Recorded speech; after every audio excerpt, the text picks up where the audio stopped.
आपल्यासोबत बऱ्याचदा असं होतं, की आपल्या समोरचा व्यक्ती आणि आपण दोघेही मराठी असून का कुणास ठाऊक दोघेही एकमेकांसोबत हिंदी किंवा इतर भाषेत संवाद साधतो. अनेकदा तर समजा आपण आपल्या बोलण्याची सुरुवात मराठीतून केली तरी समोरचा व्यक्ती हिंदीतून बोलल्यानंतर आपणही त्याच्याशी हिंदीत बोलायला लागतो. मग भलेही त्या व्यक्तीला मराठी कळत असलं तरीही. त्यात रिक्षा, टॅक्सी, ओला, उबेर, रॅपिडो या चालकांसोबतचा संवाद बहुतेक हिंदीतूनच होतो. यामुळेच महाराष्ट्रात मराठी भाषिकांची संख्या अधिक असली तरी मराठी बोलणाऱ्यांचं प्रमाण मात्र दिवसेंदिवस कमी होताना दिसतंय.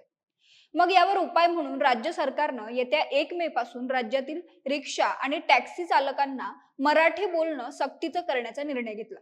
मात्र अनेक रिक्षा आणि टॅक्सी चालकांनी या निर्णयाला विरोध करत आंदोलनाचा इशारा दिला. त्यानंतर सरकारनं आपल्या निर्णयात बदल केला. त्यानुसार आता मराठी शिकण्यास इच्छुक असणाऱ्या चालकांना मराठीचे धडे देण्यात येणार आहेत. मात्र महाराष्ट्रातील मराठीचा मुद्दा हा पेटण्यापूर्वीच शांत झाला का? मराठी बोलण्यासाठी खरंच सक्तीची किंवा कुठल्या तरी जी-आरची गरज आहे का? अशा अनेक प्रश्नांनी प्रत्येकाच्या मनात सध्या घर केलंय. याच प्रश्नांची उत्तरं या व्हिडिओतून समजून घेण्याचा प्रयत्न करूया. नमस्कार, मी अवंती भोयर आणि कॅमेऱ्यावर आहे जयेश पाटील. खरं तर मराठी भाषेला अभिजात भाषेचा दर्जा मिळाल्यानंतर तिचा आदर तर वाढलाच, शिवाय दैनंदिन जीवनात तिचा वापर वाढण्याची गरजही व्यक्त करण्यात आली. यातूनच येत्या 1 मे पासून राज्यातील रिक्षा आणि टॅक्सी चालकांना मराठी बोलणं सक्तीचं करण्याचा निर्णय राज्य सरकारने घेतला.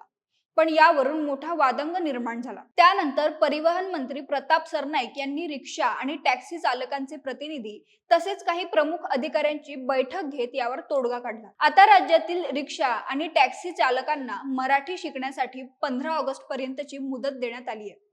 दिनांक 1 मे ते 15 ऑगस्ट पर्यंत मराठी शिकवण्याची मोहीम आता राबवण्यात येणार आहे. सरनाईक यांनी सांगितल्यानुसार राज्यातील 59 आरटीओंना 1 मे पासून विशेष मोहीम चालू करण्याचे निर्देश दिले आहेत. या मोहिमेचं नेतृत्व संबंधित अधिकारी करतील. दर आठवड्याला या मोहिमेचा अहवाल सादर केला जाईल आणि नियमांचं उल्लंघन करणाऱ्यांवर कडक कारवाई करण्याचे निर्देश देण्यात आले आहेत. खरं तर मराठी सक्ती जाहीर केल्यानंतर जो चालक या निर्णयाचं पालन करणार नाही त्याचा परवाना रद्द करण्याचाही निर्णय घेतला होता. मात्र आता हा नियमही शिथिल करण्यात आलाय. आता केवळ मराठी भाषा येत नाही म्हणून आम्ही कारवाई करणार नाही, परंतु जे चालक नियम पाळत नसतील आणि बेकायदेशीर पद्धतीनं गाडी चालवून प्रवाशांना त्रास देत असतील त्यांचे परवाने रद्द करण्याचा अधिकार परिवहन विभागाला असल्याचं सरनाईकांनी म्हटलंय. मराठी भाषेसाठी परवाना रद्द होणार नाही. मात्र चालकाने काही बेकायदेशीर कृत्य केलं किंवा आरटीओच्या नियमांनुसार तो वागला नसेल तर त्याचा परवाना रद्द करणार असल्याचं त्यांनी म्हटलंय. 1 मे पासून ज्या चालकांना मराठी शिकण्याची इच्छा आहे त्यांच्यासाठी सर्व आरटीओ कार्यालयांमध्ये जागा उपलब्ध करून दिली जाईल. त्यांना शिकवण्यासाठी पुस्तिका दिल्या जातील. शिवाय मराठी शिकल्यानंतर संबंधित चालकांना प्रमाणपत्रही दिलं जाणार आहे. यासोबतच ओला, उबर, रॅपिडो यांच्या चालकांनाही मराठी भाषा शिकणं अनिवार्य करण्याची तरतूद असून त्यांना याविषयीच्या सूचना देणार असल्याचंही परिवहन मंत्र्यांनी सांगितलं.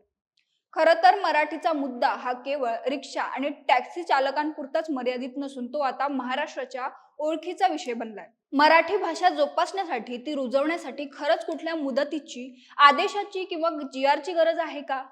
प्रत्येकानं आजपासून आपल्या रिक्षा किंवा टॅक्सी चालकांसोबत मराठीत बोलायला सुरुवात केली तर अशा प्रकारे कोणत्याही सक्तीची गरजच पडणार नाही. आपल्या माय मराठीचा सन्मान करायचा असेल तर त्याची सुरुवात आपल्या रोजच्या व्यवहारातूनच झाली पाहिजे, हेच या निमित्तानं प्रकर्षानं जाणवतं. तुम्हाला या सगळ्याबद्दल काय वाटतं ते कमेंट करून आम्हाला नक्की कळवा आणि महाएमटीबीच्या YouTube चॅनलला सबस्क्राईब करा. धन्यवाद.